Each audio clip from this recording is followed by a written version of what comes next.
மாமாவுக்கு தேவி புருஷனும் தேவியோட வாழ்க்கையும் எவ்வளவு முக்கியமோ அதே மாதிரி எனக்கு என்னோட புருஷனும் என்னோட வாழ்க்கையும் ரொம்ப ரொம்ப முக்கியம். இந்த உலகத்துல நான் எதுக்காகவும் சந்தோஷம் விட்டு கொடுக்க மாட்டேன். எந்த காரணத்துக்காகவும் அவர் மனசு சங்கடப்பட நான் விட மாட்டேன். சந்தோஷ்காக நான் எதெல்லாம் விட்டு கொடுத்தேங்கிறது முக்கியம் இல்ல, எனக்காக சந்தோஷ் என்னெல்லாம் விட்டு கொடுத்திருக்காருங்கிறது தான் முக்கியம். சரிம்மா, அதுக்காக என்ன பண்ண போற? இன்னொருத்தர் மூலமா இந்த விஷயத்த சந்தோஷ் தெரிஞ்சுக்கிட்டா நொறுங்கி போயிடுவார் அங்கிள். அவர் திட்டினாலும் சரி, என்ன நினைச்சாலும் சரி, இத்தனை நாளா அவர்கிட்ட விஷயத்த மறைச்சதுக்கு பிராய்ச்சித்தமா நானே அவர்கிட்ட மதன் தான் என்னோட முன்னாள் காதலன், அவன் உண்மையிலேயே மதன் இல்ல கதிருங்கிற உண்மைய நான் சொல்லிட போறேன் அங்கிள்.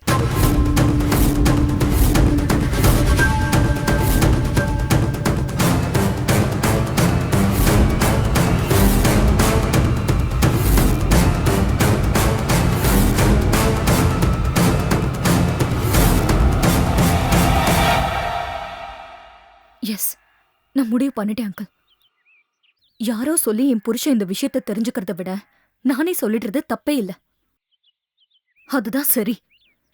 நான் எல்லா விஷயத்தையும் சந்தோஷ் கிட்ட சொல்லதான் போறேன். அந்த கதர் எவ்வளவு மோசமானவங்கிறதையும் நான் சொல்லதான் போறேன். பாரதி, இப்படி திடீர்னு முடிவெடுக்கிறது தப்பு. அவசரப்படாத. இதேதான் மாமாவும் சொல்றாரு. இன்னைக்கு வரைக்கும் இந்த பிரச்சனைக்கு ஒரு முடிவே எடுக்கலையே. முடிவெடுக்கலனா கூட பரவாயில்ல, அந்த கதிரையே நிரந்தரமா மருமகனா கொண்டு வர பாக்குறாரு.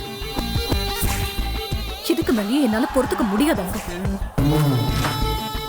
ஏற்கனவே நான் ரொம்ப லேட் பண்ணிட்டேன். இதுக்கு மேலேயே நான் மாமா பேச்சையும் உங்க பேச்சையும் கேட்டு லேட் பண்ணினா நான் தான் தப்பா நவளாயிடுவேன். I'm really sorry. தயவு செஞ்சு என்ன தடுக்காதீங்க ப்ளீஸ். பாரதி, கொஞ்சம் நிதானமா இருமா. கொஞ்ச நாள் டைம் எடுத்துக்கலாம். என்ன பிரச்சனை வந்தாலும் சிதம்பரம் பார்த்துப்பான். அப்படி நம்பிதான் அங்கிள் இவ்வளவு நாள் நான் இருந்தேன். அதுல எந்த பலனும் இல்லைன்னு எனக்கு இப்பதான் தெரியுதா. ஆக்சுவலா உண்மையை சொல்லலாமா வேண்டாமான்னு கன்சல்ட் பண்றதுக்காக நான் உங்களை வர சொல்லல. உண்மையை சொல்ல போறேன்னு தகவல் சொல்றதுக்காக தான் உங்களை வர சொன்னேன். இது மாமா கிட்ட சொல்ல முயற்சி பண்ணேன். அவர் எனக்கு சந்தர்ப்பமே கொடுக்கல.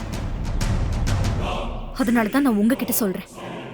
இதுதான் என்னோட முடிவுன்னு மாமா கிட்ட சொல்லிடுங்க அங்கிள். பாரதி, இதுக்கு மேலேயே என்ன தடுக்கவும் சமாதானப்படுத்தவும் முயற்சி பண்ண வேண்டாம்னு சொல்லிடுங்க.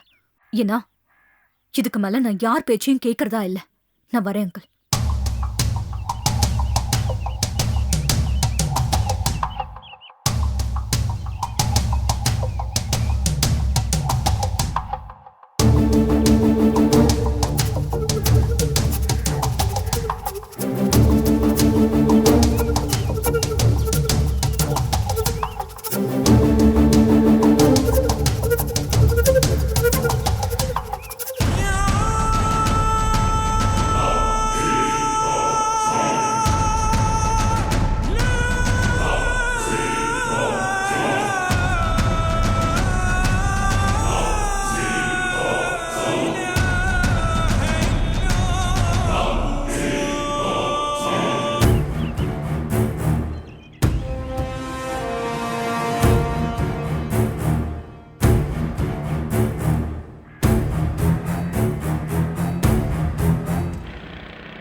வா பாரதி.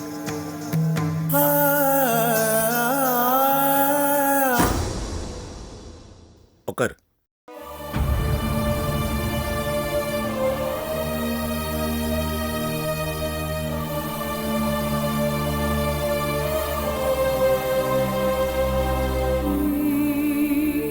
நான் முக்கியமாக பேசணும்னு சொன்ன உடனே வந்தீங்க. ரொம்ப ரொம்ப தேங்க்ஸ். பேசணும்னு சொன்னா நான் என்னைக்காவது வராம இருந்திருக்கேன் மாமா. திடீர்னு தேங்க்ஸ் எல்லாம் சொல்றீங்க. சொல்லணுமா? என்ன நான் பேச போகிறது ஆஃபீஸ் விஷயம் இல்லை, என் நெஞ்சை அடைச்சிட்டு இருக்கிற முக்கியமான விஷயம். அதுக்கு நீ வந்தது எனக்கு ரொம்ப நிம்மதியாக இருக்கு. அதுக்காக தான் தேங்க்ஸ் சொன்னேன்.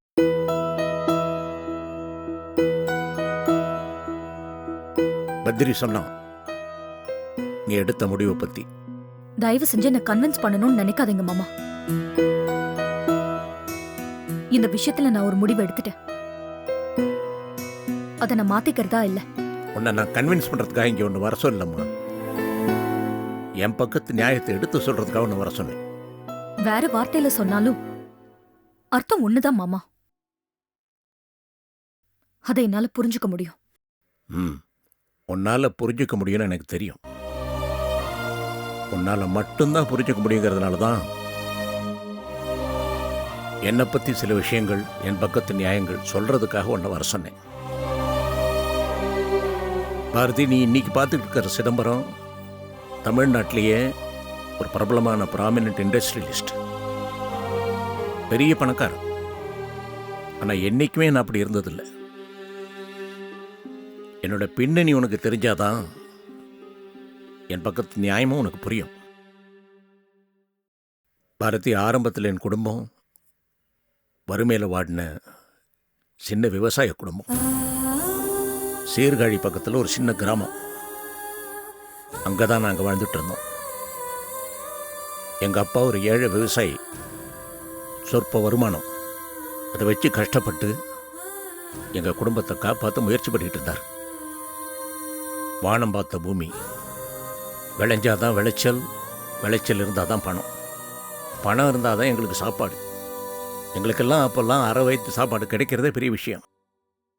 ஆனால் என்னைக்காவது 2 வேளை சாப்பாடு கிடைச்சா எங்களுக்கு பெரிய புதையிலே கிடைச்ச மாதிரி. அத்தனை கஷ்ட ஜீவனம். எங்கள் அப்பாவும் முடிஞ்ச வரைக்கும் கஷ்டப்பட்டு உழைச்சாரு. ஆனால் விதி விளையாடிடுச்சு. அவருக்கு அகால மரணம். குடும்பத்தை நிர்கதியாக விட்டுட்டு போயிட்டார். எங்கள் அம்மாவுக்கு பாவம் என்ன பண்ணுறதுன்னே தெரியல. அவங்களுக்கு பாவம் வேலை செஞ்சே பழக்கம் இல்லை. எங்கள் அம்மா ஒரு வேலை செய்ய விடலை.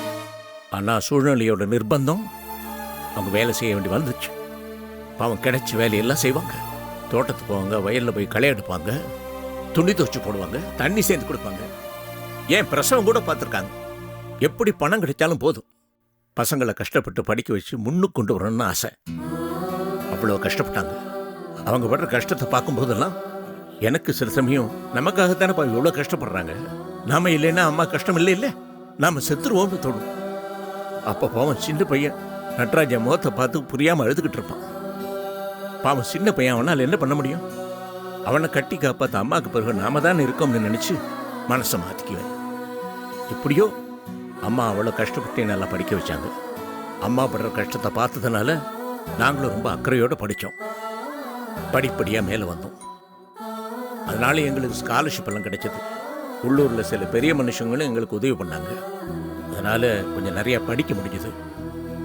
ஓரளவுக்கு படித்து உத்தியோகம் பார்க்குற நிலைமைக்கும் வந்தேன்.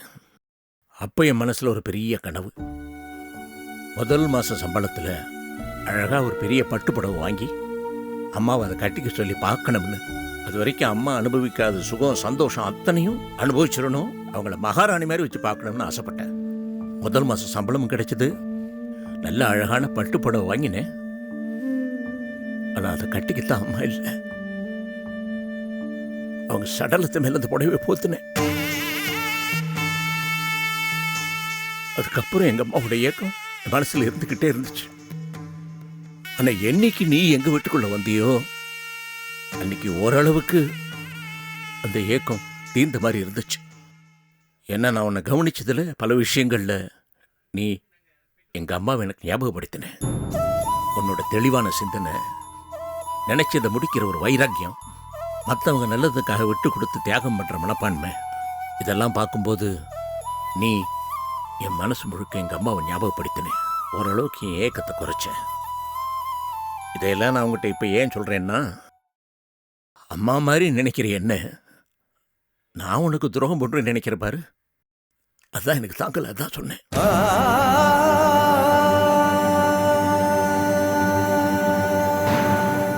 இன்னைக்கு அது உனக்கு துரோகம் மாதிரி தெரியலாம் பாரதி. ஆனா நான் செய்யற ஒவ்வொரு செயலுக்கு பின்னால ஒரு அர்த்தம் இருக்கு. உன்னோட நன்மையும் கருதித்தான் நான் எல்லா முடிவு எடுத்துக்கிட்டு இருக்கேன். ஆனா இதுக்கு மேல இப்ப என்னால விலைக்கு சொல்ல முடியாது. தயவு செய்து நான் சொல்றதை நம்பு பாரதி. இப்போ அது உனக்கு தப்பா படலாம். ஆனா பின்னால ஒரு நாள் உன்னோட நன்மைக்காக தான் நான் இதெல்லாம் செய்த நீயே புரிஞ்சுக்குவேன். பாரதி, பதட்டத்தில் எமோஷனலா செய்யற எந்த காரியமே சரியா இருக்காது. இதெல்லாம் ரொம்ப நிதானமா பொறுமையா யோசிச்சு செய்ய வேண்டிய விஷயம். ஏன்னா ஒரு தடவை தப்பு நடந்து போச்சு, பின்னால சரி பண்ண முடியாது. அதனால தான் சொல்றேன், உன்னோட நன்மைக்காகவும் நம்ம குடும்பத்தோட நன்மைக்காகவும் தயவு செய்து அவசரப்படாத, பொறுமையா இரு. நான் இவ்வளவு சொன்னதுக்கு அப்புறம் நான் செய்யறதுல ஒரு நேர்மை இருக்குன்னு உனக்கு பட்டுச்சுன்னா தயவு செய்து உன் கோபத்தை அடக்கு. எமோஷனல் ஆகாத. இப்ப எடுத்த முடிவை தள்ளி போடு. ஆறாமரை யோசிச்சு ஒரு நல்ல முடிவுக்கு வா. பாரதி, நான் உன்னை பாஸாவோ மாமனாரவோ ஆர்டர் பண்ணல. உன்னோட நன்மைக்காக, நம்ம குடும்பத்தோட நன்மைக்காக ஒரு ரிக்வெஸ்ட் தான் பண்ணிக்கிறேன். செய்வியா?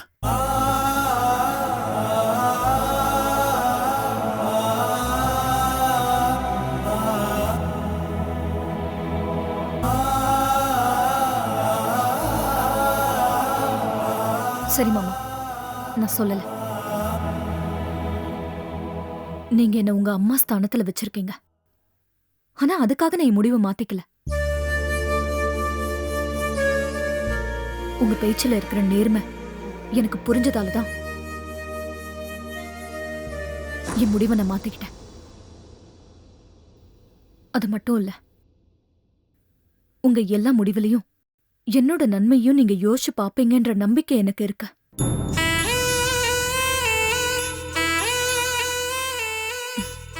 நான் சந்தோஷ் கிட்ட இந்த விஷயத்த சொல்லல. சரிம்மா. நான் அவசரப்பட்டு ஏதாவது தப்பா பேசியிருந்தா தயவு செஞ்சு என்ன தப்பா நினைச்சுக்காதீங்க. சேச்சே, அப்படி எல்லாம் ஒண்ணு இல்லம்மா.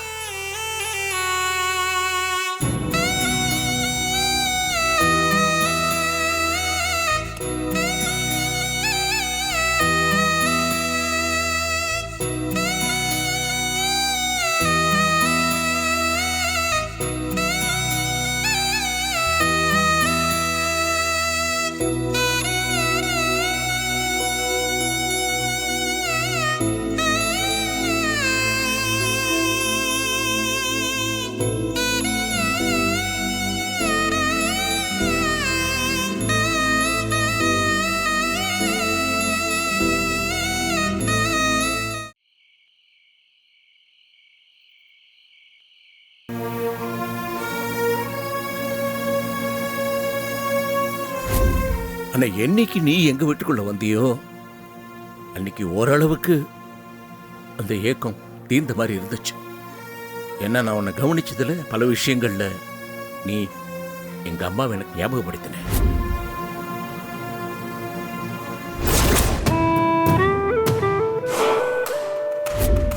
ஏதோ காதலிக்கிறீங்க, ஊரை சுத்துறீங்கன்னு பார்த்தா இப்போ இவ்வளோ தூரத்துக்கு வந்துடுச்சா?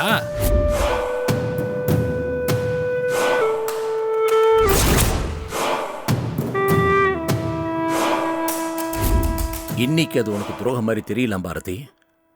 ஆனா நான் செய்யற ஒவ்வொரு செயலுக்கு பின்னால ஒரு அர்த்தம் இருக்கு.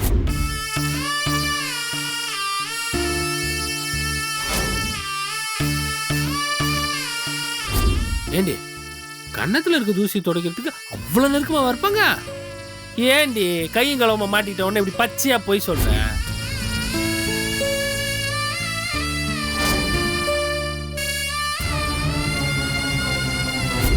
உன்னோட நன்மையும் கருதித்தான் நான் எல்லா முடிவும் எடுத்துக்கிட்டு இருக்கேன். ஆனா இதுக்கு மேல இப்ப என்னால விலைக்கு சொல்ல முடியாது.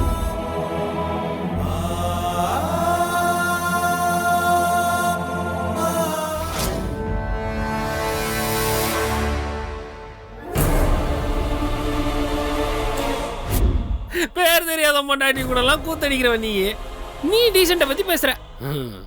நியாயமா பார்த்தா என் வீட்டுக்குள்ள வந்து என் குடும்பத்தை நாஸ்தி பண்ணதுக்கு ஒன்னதான் வெட்டணும்.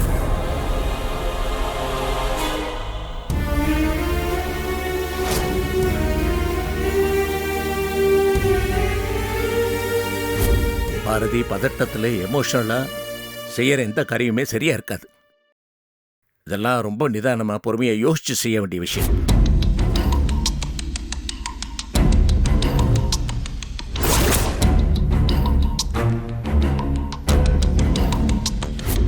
என் குடும்பத்தை கெடுத்த பண்ண நாசம் பண்ணனா இல்லையா பார். ஏய், உன் குடும்பம் நாஸ்திடா.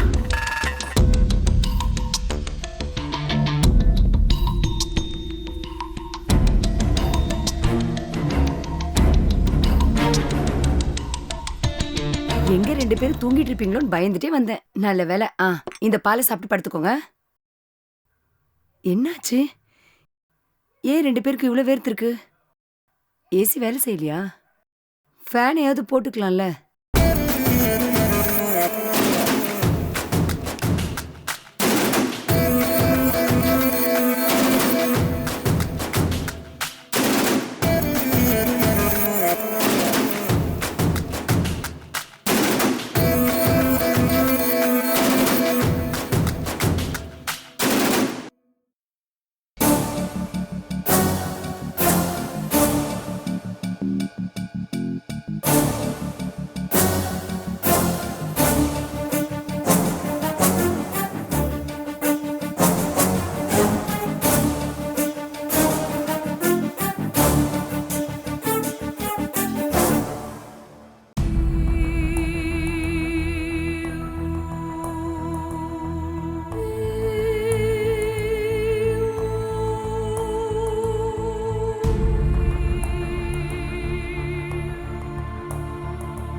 ஹலோ, எந்திரிங்க, காஃபி. அறிவு இருக்கா உனக்கு? காலங்காத்தால தூங்கிட்டு இருக்கிறவனை எழுப்பி காஃபி வாங்கிட்டு சொல்ற? இந்த மாதிரி என்னால போக முடியாது. உனக்கு வேணும்னா நீயே கடையில போய் வாங்கி குடி, பக்கத்துல தானே இருக்கு. உயிர் எடுக்கிறதே வந்து தொலைச்சிருக்க.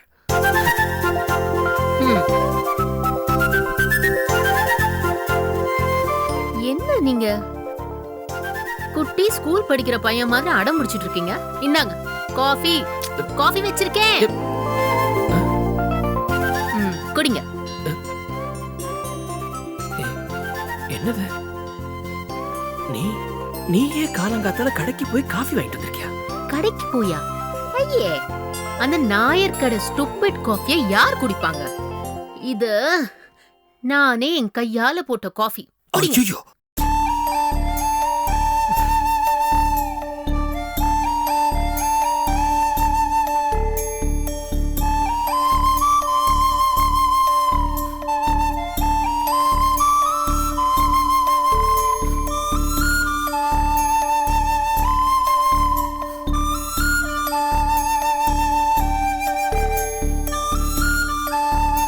என்ன டம்ளரே பார்த்துட்டு இருக்கீங்க? ஹலோ, காஃபி நல்லா தான் போட்டிருக்கேன். நான் குடிச்சு பார்த்து தான் கொடுத்துருக்கேன். குடிங்க குடிங்க, கேரி ஆன். என்னது இது? ராம் ரூம்ல இருந்தாலாவது பரவாயில்ல, அவனை குடிக்க சொல்லி டெஸ்ட் பண்ணலாம்.